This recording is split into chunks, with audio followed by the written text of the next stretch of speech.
Mathematics सिर्फ एक subject नहीं है, यह सोचने का एक तरीका है. If you have ever felt that maths is difficult, let us change that together. Hello everyone, मैं हूं आपका मैथमेटिक्स मेंटोर और इस सीरीज में हम क्लास 9th मैथमेटिक्स का सिंपल और इंटरेस्टिंग तरीका समझेंगे. चाहे आप स्कूल एग्ज़ाम्स, ओलंपियाड्स या फ्यूचर कॉम्पिटिटिव एग्ज़ाम्स जैसे नीट और जेई की तैयारी कर रहे हों, ये जर्नी आपके लिए बहुत हेल्पफुल होगी. आज हम शुरू करेंगे नंबर सिस्टम से, जो मैथमेटिक्स का सबसे बेसिक और इम्पोर्टेंट कॉन्सेप्ट है. अगर ये स्ट्रांग होगा तो आगे के टॉपिक्स आपके लिए और भी इजी हो जाएंगे. मेरा गोल सिर्फ फॉर्मूला याद करवाना नहीं है, बल्कि आपको कॉन्सेप्ट्स डीपली समझाना और सॉल्विंग कॉन्फिडेंस देना है. तो चलिए स्टार्ट करते हैं नंबर सिस्टम. और इसमें सबसे पहले जो बेसिक बात सीखनी है वो सीखनी है नंबर्स के बारे में. तो सबसे पहला नंबर हम स्टार्ट करते हैं इंटीजर्स. इंटीजर्स क्या होते हैं? Complete numbers. जितने भी कंप्लीट नंबर्स हैं उनको हम इंटीजर बोलेंगे. They can be positive, negative और जीरो. तो जैसे इस नंबर लाइन पर आप देखें, मैंने सारे के सारे कंप्लीट नंबर्स रिप्रेजेंट किए हैं, +1, +2, +3, -1, -2. तो इन सबको हम इंटीजर बोलेंगे. इंटीजर को हम जेड से रिप्रेजेंट करते हैं. जेड से रिप्रेजेंट करने का वजह है कि जर्मन वर्ड में एक वर्ड है जाहलेन, और जाहलेन का मतलब होता है to count. So this is the reason behind notation of integer. Okay, so integer को हम जेड से रिप्रेजेंट करेंगे. इस नंबर लाइन पे सारे के सारे नंबर्स जो दिख रहे हैं, मैंने कंप्लीट नंबर शो किए हैं, इसलिए इनको हम लोग इंटीजर बोलेंगे, जेड से रिप्रेजेंट करेंगे. अब इन इंटीजर्स में कुछ इंटीजर्स पॉजिटिव हैं तो इनको हम पॉजिटिव इंटीजर बोलेंगे, कुछ नेगेटिव हैं तो इनको हम नेगेटिव इंटीजर बोलेंगे. ऐसे इंटीजर जो नेगेटिव नहीं है, तो आपको पता है जीरो नेगेटिव नहीं है, या जीरो के राइट साइड के सारे ही नंबर नेगेटिव नहीं है, इस वजह से इन सारे नंबर्स को हम बोलेंगे नॉन नेगेटिव इंटीजर. और जीरो के लेफ्ट के सारे नंबर पॉजिटिव नहीं, इसलिए इनको बोलेंगे नॉन पॉजिटिव इंटीजर्स. तो पहला नंबर इंटीजर था. आई थिंक आपको पहले से भी ये समझ थी, रिवीजन हो गया. चलिए दूसरा पढ़ते हैं हम लोग. दूसरा नंबर है नेचुरल नंबर. तो नेचुरल नंबर, ये जो सारे पॉजिटिव इंटीजर दिख रहे हैं, इन सभी नंबर्स को हम लोग नेचुरल नंबर बोलते हैं. आपने बचपन में पढ़ा है कि all counting numbers are natural numbers. तो ये 1 से स्टार्ट होते हैं, 1 से लेकर इनफाइनाइट तक के सारे नंबर्स को हम लोग नेचुरल नंबर बोलेंगे, और नेचुरल नंबर को रिप्रेजेंट करते हैं n से. नेक्स्ट नंबर है होल नंबर. सारे नॉन नेगेटिव इंटीजर जो इस नंबर लाइन पे आपको दिख रहे हैं, इन सभी नॉन नेगेटिव इंटीजर्स को हम लोग होल नंबर बोलेंगे. ये 0 से स्टार्ट होगा और इनफाइनाइट तक जाएगा. क्लियर? इसे W से रिप्रेजेंट करेंगे. अगला नंबर है रेशनल नंबर. तो रेशनल नंबर आपने क्लास 8 में पहला ही चैप्टर पढ़ा था, नाम ही था रेशनल नंबर. तो रेशनल नंबर जिसे हम p/q के फॉर्म में रिप्रेजेंट कर सकते हैं, और q की वैल्यू 0 ना हो, और p और q को इंटीजर होना चाहिए. तो अगर आप नंबर लाइन ध्यान दीजिए, तो इस नंबर लाइन पे अगर आप देखें, 0 राइट साइड में +1, +2, +3, लेफ्ट साइड में -1, -2, -3, तो इन सभी नंबर्स को क्या हम p/q के फॉर्म में लिख सकते हैं? तो आप बोलोगे ऑब्वियसली सर, हर एक नंबर के अपॉन में 1 आ सकता है, उससे कोई फर्क नहीं पड़ेगा. तो ये सारे के सारे integers, all integers can be represented in the form of p/q. तो सारे इंटीजर्स को हम लोग क्या बोल सकते हैं? Rational numbers. जैसे 3/5 भी एक रेशनल नंबर हो सकता है ऑब्वियसली, मगर क्या इंटीजर है? नहीं, 3/5 इंटीजर नहीं है, मगर एक रेशनल नंबर है. क्लियर है? तो आपको ये बात हमेशा याद रखना, सारे इंटीजर रेशनल नंबर हो सकते हैं, मगर सारे रेशनल नंबर इंटीजर नहीं हो सकते हैं. रेशनल नंबर को हम लोग रिप्रेजेंट करेंगे किससे? सो Q से रिप्रेजेंट करेंगे. क्लियर है? अब इसको एक वेन डायग्राम से समझ लीजिए कि सारे रेशनल नंबर के अंदर इंटीजर आ जाएगा, सभी इंटीजर के अंदर होल नंबर, और होल नंबर के अंदर नेचुरल नंबर आ जाएगा. मतलब मैं ये कह सकता हूँ कि सारे के सारे नेचुरल नंबर होल नंबर होंगे, सारे के सारे होल नंबर इंटीजर होंगे, और सारे इंटीजर रेशनल नंबर होंगे. क्लियर है? चलिए अब हम पढ़ते हैं प्रॉपर्टीज ऑफ रेशनल नंबर्स. तो कुछ 5 प्रॉपर्टीज आपको जाननी है. तो रेशनल नंबर का जो स्टैंडर्ड फॉर्म होता है उसमें पी और क्यू को इंटीजर होना चाहिए और को प्राइम होना चाहिए। एक वर्ड यहाँ पे मैंने इंट्रोड्यूस कराया आपको, को प्राइम। तो को प्राइम नंबर ऐसे नंबर होते हैं जो पेयर में आते हैं। तो सबसे पहला बात याद रखना, को prime number pair of number होता है विद HCF इक्वल टू 1। तो नंबर्स का ऐसा पेयर जिनका HCF 1 हो, ऐसे नंबर्स को हम लोग को प्राइम नंबर बोलेंगे। जैसे 12 और 15, अगर आप देखें 12 और 15 को, 12 और 25 सॉरी 12 और 25 देख लें तो 12 और 25 में कुछ भी कॉमन नहीं है, मतलब इनका HCF 1 होगा। इस वजह से इन दोनों नंबर्स को हम लोग को प्राइम नंबर, मतलब इस पेयर को हम को प्राइम नंबर बोलेंगे। जैसे मैं आपको यहाँ पे एग्जांपल दूं कि आप मुझे रेशनल नंबर का स्टैंडर्ड फॉर्म लिख के दिखाओ। एक नंबर है 4/12 और एक नंबर है 3/4। तो आप यहाँ पे साफ साफ देख सकते हैं 3/4 में 3 और 4 कैसे नंबर है, को प्राइम नंबर है कि नहीं। तो अगर एक को प्राइम नंबर है इसका मतलब 3/4 is standard form of rational number.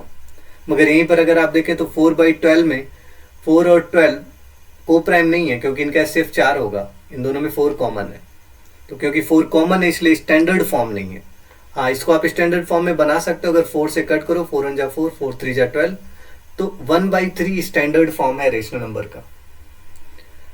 तो ये बात आपको क्लियर होनी चाहिए कि अगर आपसे मैं बोलूं या क्वेश्चन में बोला जाए कि रेशनल नंबर का स्टैंडर्ड फॉर्म लिखो, तो आप स्टैंडर्ड फॉर्म में हमेशा पी और क्यू को प्राइम रखना। वैसे 4/12 भी रेशनल नंबर है मगर स्टैंडर्ड फॉर्म नहीं है। दूसरी प्रॉपर्टी है रेशनल नंबर की कि अगर कोई रेशनल नंबर पॉजिटिव है, तो कोई भी रेशनल नंबर पॉजिटिव तभी हो सकता है, ग्रेटर देन 0 का मतलब बेटा होता है पॉजिटिव। तो कोई भी रेशनल नंबर पॉजिटिव तभी हो सकता है जब पी और क्यू दोनों का साइन सेम हो। जैसे अगर मैं आपके सामने लिखूं 2/3, तो you can see clearly here कि 2 का भी साइन पॉजिटिव है, 3 का भी साइन पॉजिटिव, इसलिए 2/3 पॉजिटिव है। कोई नंबर पॉजिटिव होता है तो हम उसको ये बोलते हैं कि ग्रेटर देन 0 है। ऑब्वियस है, राइट साइड में होगा 0 के। सिमिलरली अगर मैं आपके सामने लिखूं -2 / -3, then minus minus will get cancelled and this number will become positive. So ये पॉजिटिव नंबर है, मतलब ये भी ग्रेटर देन 0 है। तो रेशनल नंबर की दूसरी प्रॉपर्टी याद रखनी है कि जो p/q के फॉर्म में आप रेशनल नंबर को लिख रहे हैं उसमें p और q के साइन अगर सेम है तो वो हमेशा पॉजिटिव होगा। दूसरा, अगर रेशनल नंबर निगेटिव है तो p और q में से दोनों का साइन ऑपोजिट होगा। किसी एक का साइन अगर प्लस है तो दूसरे का माइनस होगा। फॉर एग्जाम्पल, अगर मैंने लिखा -2/3, तो आप देख सकते हैं कि p का साइन निगेटिव है, q का साइज मतलब q का साइन पॉजिटिव है, तो ये नंबर लेस देन 0 होगा। या 2/-3 मैंने लिख दिया, तो आप देख सकते हैं p का साइन पॉजिटिव, q का साइन नेगेटिव, तो ये नंबर नेगेटिव होगा। क्लियर है? पहला आपने क्या सीखा कि अगर किसी भी रेशनल नंबर को हमें स्टैंडर्ड फॉर्म में लिखना है तो p और q एक दूसरे के को प्राइम होने चाहिए। दूसरा, अगर कोई रेशनल नंबर पॉजिटिव है तो उसका न्यूमरेटर और डिनोमिनेटर दोनों का साइन सेम होगा। और अगर कोई रेशनल नंबर नेगेटिव है तो p या q में से दोनों के साइन ऑपोजिट होंगे, मतलब अगर एक पॉजिटिव है तो दूसरा नेगेटिव होगा। चौथा प्रॉपर्टी है रेशनल नंबर का कि अगर दो रेशनल नंबर इक्वल हैं तो उनका क्रॉस प्रोडक्ट इक्वल होगा, मतलब AD की वैल्यू BC के इक्वल होगी, मगर B और D 0 नहीं होने चाहिए। फॉर एग्जाम्पल, अगर मैं आपके सामने लिखूं 4/12 और 1/3, क्या ये दोनों इक्वल हैं? तो आप क्रॉस मल्टीप्लाई कर लो, तो 4 3 जा 12, 12 1 जा 12। देखो क्रॉस मल्टीप्लाई करने पर दोनों इक्वल आ गए। इस वजह से हम कह सकते हैं कि 4/12 और 1/3 ये दोनों इक्वल है। पांचवा प्रॉपर्टी है कि रेशनल नंबर का कोई यूनिक रिप्रेजेंटेशन नहीं होता p/q के फॉर्म में। मतलब जैसे मैं एग्जांपल देके समझाता हूँ इस बात को क्या कह रहा है। जैसे आपके सामने 1/2 लिखा है, तो आप 1/2 को न्यूमरेटर और डिनोमिनेटर में 2 से मल्टीप्लाई करके 2/4 भी लिख सकते हो। तो देखो ये भी p/q के फॉर्म में, ये भी p/q के फॉर्म में है। तो यही पांचवी प्रॉपर्टी कह रही है कि p/q के फॉर्म में कोई यूनिक रिप्रेजेंटेशन नहीं है। जैसे 1/2 को मैं इनफाइनाइट तरीके से लिख सकता हूँ, 1/2, 2/4, या अगली बार हम 1/2 में 3 का मल्टीप्लाई कर लें तो मिल जाएगा हमें 3/6। इस तरीके से आप इनफाइनाइट नंबर्स का मल्टीप्लाई करते जाओ, आपको इनफाइनाइट p/q के फॉर्म में सेम नंबर मिलता जाएगा। तो सेम रेशनल नंबर को आप लिख रहे हैं 1/2, 2/4, 3/6, इन सभी को हम लोग बोलते हैं इक्विवेलेंट रेशनल नंबर। ओके, इनको क्या बोलेंगे दोस्तों? Equivalent rational numbers. Clear? So let us solve some couple of questions based on above concept. ये आपके एनसीईआरटी एग्जाम्पलर का पहला क्वेश्चन है। इस पे हम लोगों ने डिस्कस तो कर ही लिया है कि एवरी रेशनल नंबर इज, तो सारे के सारे रेशनल नंबर क्या होंगे? क्या सारे के सारे रेशनल नंबर नेचुरल नंबर हो सकते हैं? अब बोलोगे बिल्कुल नहीं। जैसे 3/5 मैं एग्जाम्पल लूँ तो ये रेशनल नंबर है, मगर 3/5 नेचुरल नंबर नहीं हो सकता। 3/5 इंटीजर भी नहीं हो सकता, होल नंबर भी नहीं हो सकता। तो हर एक रेशनल नंबर रियल नंबर होता है। क्लियर है? दूसरा, दो रेशनल नंबर के बीच कितने रेशनल नंबर आएंगे? तो ये बात आपको याद होगी। There are infinite rational numbers between two rational numbers. NCERT का एक एग्जाम्पल वाला क्वेश्चन दिया था आपको, ये देख लीजिए। ट्रू फॉल्स बताना और आपको रीजन भी देना। जैसे पहला क्वेश्चन कह रहा है every whole number is a natural number, हर एक होल नंबर नेचुरल नंबर होगा। तो ऑब्वियस है हर एक होल नंबर नेचुरल नंबर होगा। आपको पता है कि ये नेचुरल नंबर है, तो नेचुरल नंबर को हम लोग 1 2 3 4 इस तरीके से इनफाइनाइट तक लिख सकते हैं। और होल नंबर अगर बनाना तो 1 2 3 4 तो आएगा, एक एक्स्ट्रा जीरो आ जाएगा। तो जितने नेचुरल नंबर है, मतलब जितना होल नंबर है, सारे के सारे होल नंबर नेचुरल नंबर होंगे ही। क्लियर है? क्वेश्चन में यही बोला कि every whole number is a natural number. तो कोई भी होल नंबर आप पिक कर लो, 1 2 3 4 5, तो ये सब तो आपको नेचुरल नंबर मिलेंगे, मगर जीरो नेचुरल नंबर नहीं मिलेगा। तो ये स्टेटमेंट हो जाएगा आपके सामने फॉल्स। क्लियर है? हर एक होल नंबर नेचुरल नंबर नहीं होता, हर एक नेचुरल नंबर होल नंबर होता है। Every whole number is a natural number, ये बात गलत है। क्लियर है आपको? दूसरा देखिए, every integer is a rational number. कह रहा हर एक इंटीजर रेशनल नंबर है।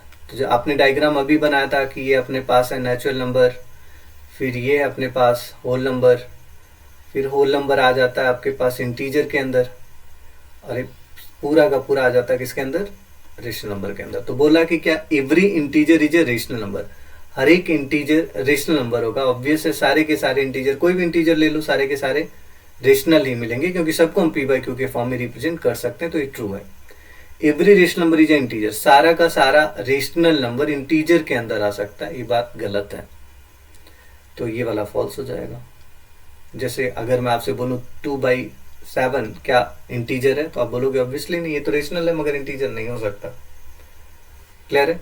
तो आप ऐसे इसका रीजन भी दे सकते हैं, और ये आंसर आपने सॉल्व कर लिया। आपके एनसीईआरटी का क्वेश्चन था ये ट्रू फॉल्स वाला।